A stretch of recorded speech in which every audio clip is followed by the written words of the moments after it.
guys, by the time you're watching this, the episode is out. Talking for Chrissy is out. But that also means that I did promise you something, so let's get on to that. Hello, my name is Jenna.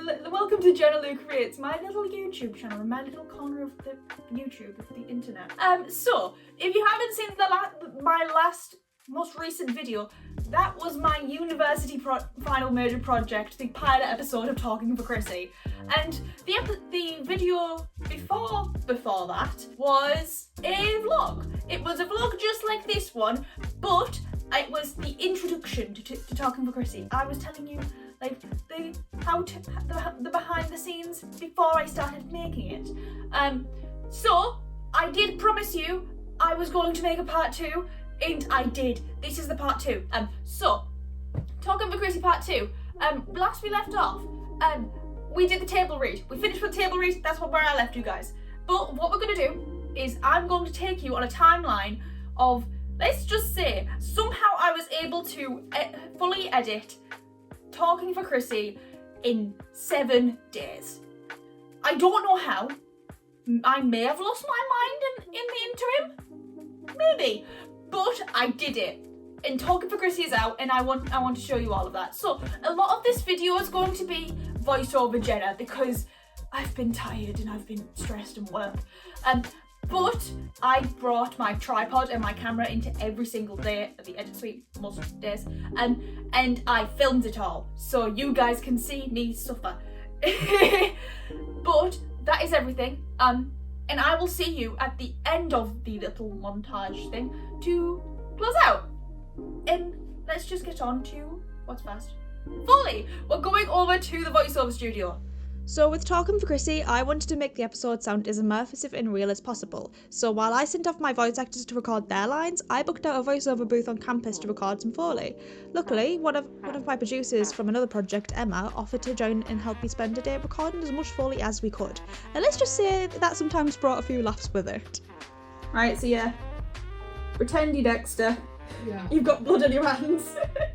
Oh, can I imagine you have film as well? Yeah, you can do. Yeah, you can do this all day? Yeah. Still have numbers. You can still have numbers. Oh god, right. Okay, so this one is for Dead and Alive. Okay, then the last one with hands that we've got is clasping them. Do you know when like people sit with sit with like wide I was doing it then realised you can't see what I'm doing. Do you know when you're sitting with like a wide legs on your chair and you go like this with your hands and you're resting in them in the middle? Yeah. And then you just go right and get off. Yeah. It's a bit. I'm guessing that's a bit what Ash wants to do. Right. So it's literally just the clap I need. Thank God I got that on film. That is so bad. Like something gurgled. It was like you were doing it and then just went no. No, it was just shit. I think I had too much water. Would you like to hear yourself back first?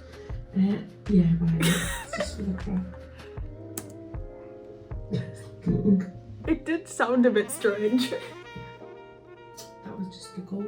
Don't know that either. Let's do it again. Do I need to reset? Oh, I'm so sorry. It's so personal. Oh my god. No, it's alright. You were doing your best. Okay, so I might have forgot to record day 1, but on day 2 of the edit, I was doing just about the same as day 1, combing through the voice lines and starting to piece the scenes together. And I'm not gonna lie, there were a few points where I struggled, but thankfully the team at Aurora House had some great tips and tricks for me, and actually introduced me to the graphic equalizer, which I ended up using a lot in the episode, and on all my other projects. Okay. Something new for this project I wanted to do was something called stereo mapping, and I wanted basically everyone recorded their tracks in a mono track, so everything that you guys hear is going to be like central. But when I'm wanting to do stereo, when I'm saying stereo, I want it to be like so the sound is like 360 around your head, and I've never done that before, so I've plugged my headphones into the Mac, and basically I've grabbed something called the graphic phase shifter, and without any I haven't asked for help from the guys outside yet because I want to try and work it out on my own, but I'm going to see if I can try and get it so this door knocking is like in the back corner of your mind. I want it's like it sounds like it's coming from behind you, and I've never tried that before, so we'll see what happens. Fine, okay, spoiler alert. I couldn't find a way to make it work, which was annoying at the time because it meant that I spent over half an hour on a sound effect that didn't even last a second. But I guess this is just an example showing me that I'm still in the very early stages of my sound editing journey. And you never know, it could be something that I may learn about down the line in a few years' time. Yes, this is due in 3 weeks. And a bit behind the scenes, I am involved sound editing for 2 other projects. So this week is really the only week I can dedicate my time to actually editing this Talking for Chrissy. And so I'm trying to get as much done as I can, which, yeah, it's stressful, but we're gonna get that. Right, a little bit of context of what I'm doing like this before we start. So, I've been in this edit suite for roughly about 5 hours now, and this is day 3 of editing, and I'm like this because apparently the heating's broke, and I've found out I've just been editing in 37 degrees of heat. No wonder I'm warm.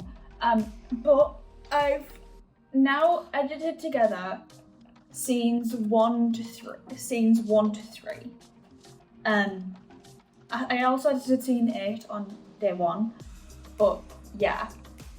So what I've done is, because when I've been editing, I've done like them as singles, and then at the end I'll just put them all together. So what I've done here is I've basically pieced all 3 scenes together. So I'm gonna have a listen to it for the first time, like as a whole.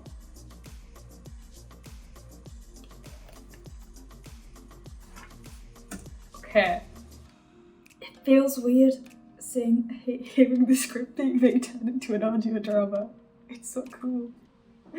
There are some things I need to change, like tweak and adjust a couple of levels, but I am really happy with that. So there are 17 pages. Is it 17 or 16? There are 16 pages. And we're up to page 6. And I've also done 13 to 16, 17. Maths, hold on. So that's 10 pages. I'm over halfway. I'm over halfway, which is great. So now I just need to get this middle section done, and then I'm done. And I'm planning on doing that middle section tomorrow. Oh, I'm buzzing. Oh, I can't wait. This is gonna be so good. Oh, how we do love a good bit of dramatic irony, don't we? Because I wouldn't be that excited by the end of day 4. But I'm getting ahead of myself. At the beginning of day 4, all I needed to do was piece together one last scene and then I could start cleaning. And I mean, I pieced together the scene, but I'll just let end of day 4 me explain it. Okay, I didn't expect to be making an update right now, especially not from my laundry room, but an update needs to be made because the last time lapse you saw, that was me editing today. And at the end of the edit, you might have just saw a little white box on the screen. That was me texting my supervisor going, hey, I'm missing at least 3 minutes worth of dialogue for this. Because the minimum for this, for our submission, it needs to be 15 minutes. And I'd already planned for this to be 20. And I had gotten about 12 and a half minutes, which isn't 15 minutes. So I've now got to go and write a pink script with an extra at least 3 minutes of dialogue. I don't know how I'm gonna do it because I hadn't planned for it at all, and it wasn't in my series Bible, and it wasn't in my treatments or anything like that, so I'm kind of just going on the fly and then sending it to my co-writer and my assistant producer to say, hey, can you do a quick spag check and give some feedback before I send this to the voice actors, because yeah, I'm getting close to the deadline now. I should have had all my lines in by now, and I've not. So I've got to, I don't know if I'm going to have time to do a table read, which is going to be the worst part. So I'm just going to have to trust that these guys, which I know they're going to, I just have to trust that they know what I'm thinking in my head, and they say it the way that I want it to be said. I'm hoping that this will still turn out alright. Yeah, so that's the update. I shouldn't be panicking, but I'm freaking out. That's where we're at. So I won't record me doing the pink script. But yeah, pink script in the making. This is gonna be horrendous. Okay, day 5. Right, so day 5. So my original plan for today was just to do cleaning of the of the scenes I've got so far. But of course, last Friday I found out my script was too short, so I had to add an extra 5 pages. So on Friday night I scrambled to write 5 extra pages, and that is this pink script here.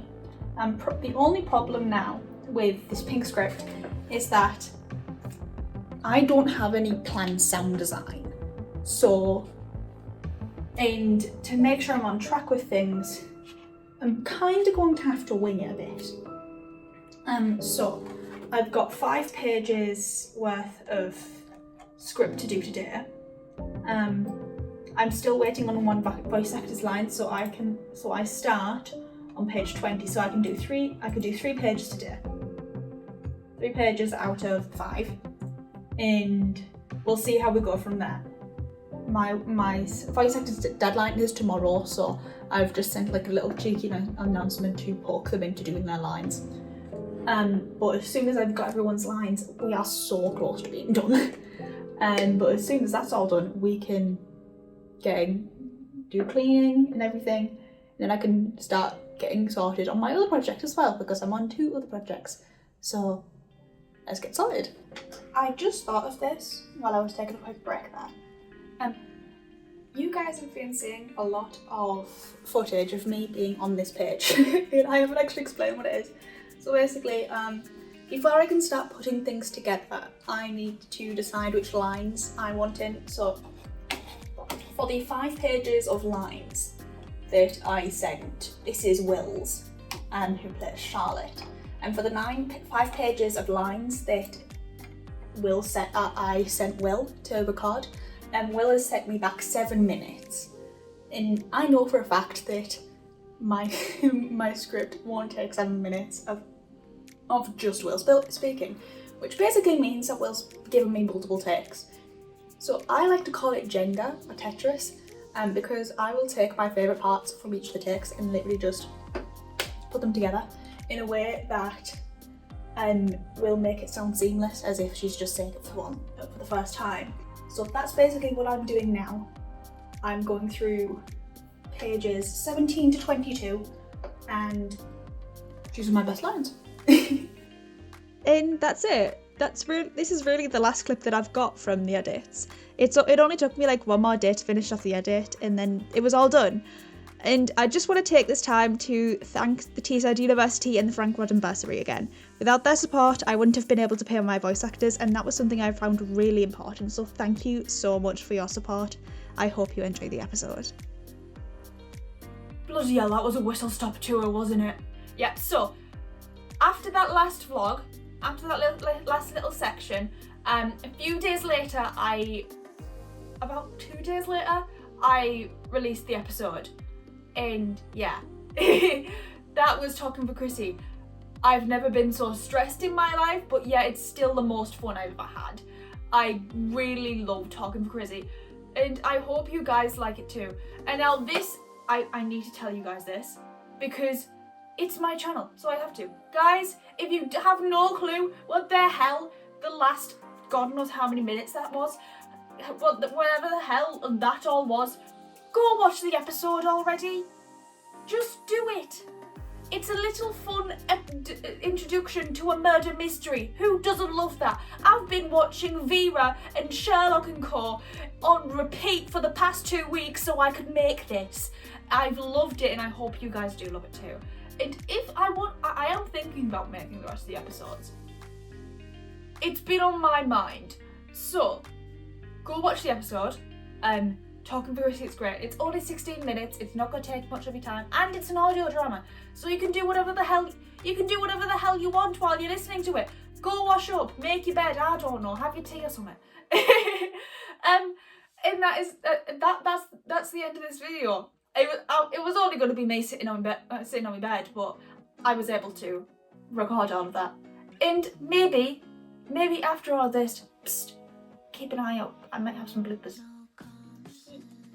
But if you do want to see the bloopers, if I do end up making them, like, comment and subscribe. If you subscribe, then you'll know what's going. Then you'll be able to see my stuff again. But if you want to be even better, ring the bell. Just ring the bell. As soon as you press subscribe, ring the bell. Then you know when I get a new video out, and it's all fun. They're not really consistent at the moment because I've been at uni, but by the time I'm recording this video, I've handed in all my work. So I've got a bit more extra time on my hands. Not much, but a tiny bit more extra time on my hands. So hopefully I can make more content for you guys. So thank you so much for watching this video. I hope I will see you in the next one, and I will see you later. Bye bye.